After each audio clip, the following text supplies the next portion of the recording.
Hi there! In this video, I'm going to show you how to check product prices on the SYSTRONICS website. First, log into your partner account. If you don't have an account, watch our previous videos to learn how to create one.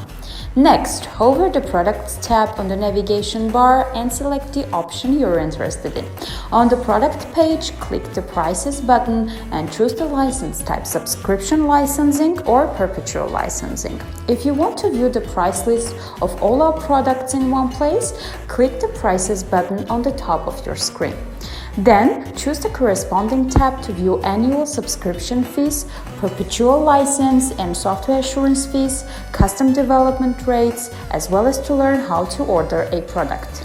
If you have other questions or need additional help with navigating through the SYSTRONICS website, please contact us at sales@systronics.com and our team will be happy to assist you.